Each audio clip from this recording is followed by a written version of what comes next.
Halo, assalamualaikum sobat mutu kelas 11 TLM yang Bu Afri banggakan. Semoga kalian diberi kesehatan selalu ya.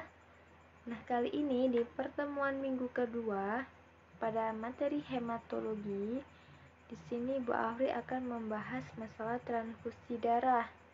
Nah, pasti kalian tidak asing lagi mendengar transfusi darah ya. Pasti kalian berpikir, oh, ini langsung donor darah ke PMI, Palang Merah Indonesia.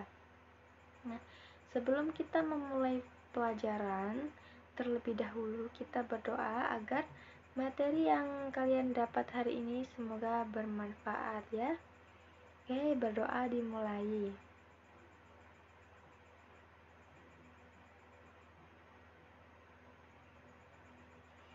Oke, selesai. Langsung saja ya, dan jangan lupa kalian subscribe, like, and comment ya. Oke, di sini transfusi mulai dikenal sejak Perang Dunia Kedua. Ketika itu banyak prajurit yang kehilangan darah dan meninggal dunia sehingga muncul ide untuk memberikan darah orang sehat kepada para korban perang untuk menolong jiwanya dari kematian. Saat itu belum ada konsep kecocokan darah antara pendonor dengan pasien. Dan kemudian muncul teori penggolongan darah oleh Karl Lansen tahun 1900 sehingga pemberian transfusi darah lebih selektif dan pada golongan darah yang sama. Transfusi berasal dari kata trans yang artinya perpindahan dan fusi yang berarti bergabung. Transfusi ditinjau dari istilah hematologi adalah proses pemberian darah atau komponen darah dari donor kepada resipien.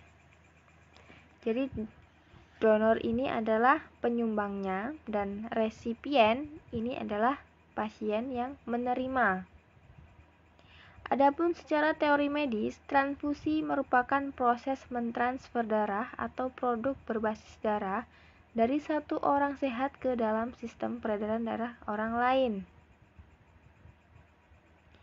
Kemudian manfaat transfusi, yaitu yang pertama menyelamatkan jiwa seseorang dalam beberapa situasi seperti kehilangan darah yang banyak karena kecelakaan, perdarahan habis operasi dan lain-lain.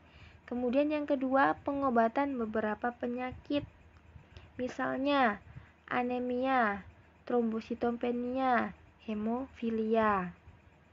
Yang ketiga, pemberian whole blood. Pemberian whole blood ini untuk mengatasi kehilangan darah yang bersifat masif. Bersifat masif itu berat. Kemudian yang keempat, pemberian komponen PRC, pink red cell, yaitu untuk mengatasi anemia. Pemberian koriopresipitat untuk menangani kekurangan faktor pembekuan. Lanjut ke proses transfusi darah. Jadi proses transfusi darah ini digambarkan secara garis besar. Ada persiapan transfusi yang meliputi kegiatan koleksi donor darah. Kemudian yang kedua, screening penyakit menular. Yang ketiga, pengelompokan dan penyimpanan darah. Yang keempat, pengolahan komponen darah. Dan yang kelima, melakukan uji silang serasi yaitu crossmatch.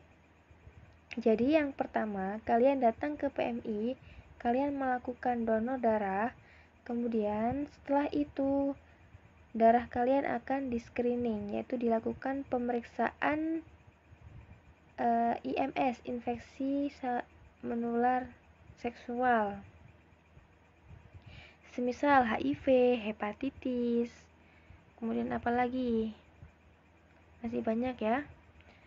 Kemudian yang ketiga, dikelompokkan berdasarkan golongan darah. Setelah itu disimpan. Kemudian dilakukan pengolahan komponen darah dan selanjutnya pengolahan komponen darah ini yang dimaksud itu adalah dihomogenkan. Jadi ada alat tersendiri dihomogenkan Kemudian selanjutnya dilakukan uji silang serasi yaitu cross match, jadi dicocokkan apakah benar golongan darah A bisa cocok dengan golongan darah B, begitu. Kemudian yang tahap kedua yaitu dilakukan pelaksanaan transfusi. Pelaksanaan transfusi ini yaitu dilakukan pengambilan darah ke PMI, Palang Merah Indonesia. Kemudian setelah itu dilakukan penyimpanan di bank darah. Biasanya dilakukan disimpan di dalam lemari es ya. Jadi dengan suhu tertentu agar darah yang ini tidak rusak. Kemudian yang ketiga, distribusi darah ke bangsal. Kemudian yang keempat, dilakukan transfusi kepada pasien yang membutuhkan. Yang terakhir, setelah kita melakukan pemberian transfusi kepada pasien atau resipien, jangan lupa kita juga harus monitoring reaksi transfusi yang sudah kita lakukan. Nah, apa aja sih manfaat donor darah? Jadi, manfaat donor darah itu banyak sekali ya. Salah satunya yaitu mengurangi risiko kanker dan kolesterol hingga 88%.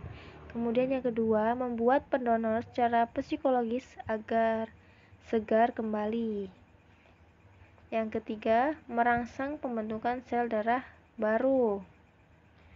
Yang keempat, mendeteksi penyakit. Yang kelima, mendonorkan 450 ml dapat membakar 650 kalori. Kemudian yang keenam, menjaga kesehatan jantung. Jadi manfaat donor darah itu banyak sekali. Jadi kalian jangan pernah takut kalau kalian donor itu darah kalian, Bu, nanti kalau kita donor nanti darah kita habis dong. Enggak lah. Jadi darah itu kan setiap ininya akan diproduksi baru. Jadi ketika kalian sudah melakukan donor darah, darahnya akan melakukan pembentukan sel darah yang baru. Jadi kalian bisa sehat kembali. Kemudian next, apa aja sih Bu syarat-syarat untuk bisa melakukan donor? Jadi yang pertama usianya. Jadi dilihat dari usia yaitu berkisar antara 18 sampai 60 tahun.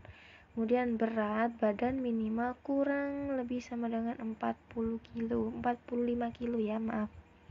Kemudian kadar Hb-nya lebih dari atau minimal 12,5 mg per dl. Kemudian tensinya ini minimal 70 sampai 100. Nah, gimana materi hari ini? Apakah kalian sudah paham atau kalian malah bingung? Dah, gak usah bingung-bingung. Kalau kalian bingung, kalian bisa langsung sekarang buat satu pertanyaan, langsung kalian tulis di kolom komentar beserta absennya ya. Jadi terserah kalian, bisa kalian tulis di kolom komentar atau langsung via japri saya. Nanti itu saya akan ambil nilai tugas harian ya. Jangan sampai terlambat lagi, Bu Afri tunggu, oke? Sekian dari Bu Afri, saya mengucapkan terima kasih karena kalian sudah meluangkan waktunya buat menonton video ini. Semoga ilmunya bermanfaat, amin. Oke, sekian dari saya. Wassalamualaikum warahmatullahi wabarakatuh.